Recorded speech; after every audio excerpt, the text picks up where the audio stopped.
Assalamualaikum warahmatullahi wabarakatuh. Apa kabar teman-teman semua? Semoga teman-teman masih dalam keadaan sehat dan tetap semangat. Sekarang kita sudah masuk ke subtema yang terakhir, yaitu tentang aku dan lingkunganku.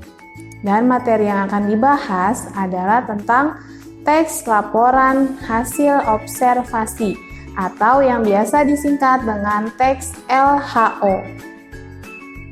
Nah, teks ini adalah teks yang bertujuan memberikan gambaran umum suatu objek yang bersifat generik atau umum. Teks laporan ini bersifat informatif, yaitu memberikan banyak informasi tentang suatu objek. Yang kedua, komunikatif, mudah dipahami. Dan yang terakhir, objektif, sesuai dengan kenyataan yang diamati. Tujuan dari teks ini adalah melaporkan hasil observasi secara sistematis dan objektif berupa hasil pengamatan untuk memecahkan suatu masalah. Nah, contoh dari teks ini yang pertama ada ensiklopedia, buku pelajaran, dan majalah Trubus. Dari contoh-contoh yang disebutkan tadi, isi dari buku tersebut telah melalui pengamatan dan dapat dibuktikan kebenarannya.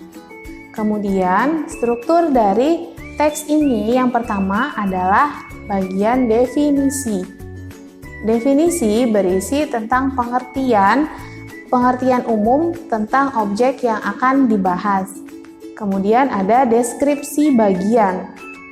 Bagian ini menjelaskan secara lengkap mengenai objek yang dibahas, serta bagian-bagian objek yang diamati. Yang ketiga, ada penutup atau simpulan, menjelaskan ringkasan atau simpulan dari laporan yang telah dibahas. Terkadang bagian penutup ini disatukan atau berisi tentang deskripsi manfaat. Yang terakhir, ada unsur kebahasaan yang digunakan dalam teks ini. Yang pertama, penggunaan kalimat definisi digunakan untuk menuliskan pengertian dari suatu objek yang akan dibahas. Kata yang sering digunakan adalah merupakan dan yaitu. Yang kedua, penggunaan kalimat klasifikasi. Kalimat yang berupa pengelompokan suatu unsur.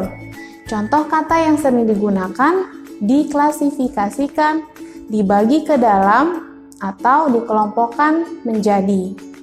Yang ketiga, penggunaan kata kerja. Kata yang menunjukkan kegiatan fisik dengan menggunakan awalan me atau ber. Biasanya terdapat di bagian deskripsi.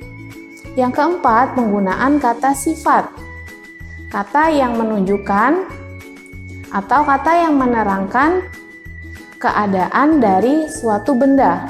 Misalnya, bunga layu, bunga mekar.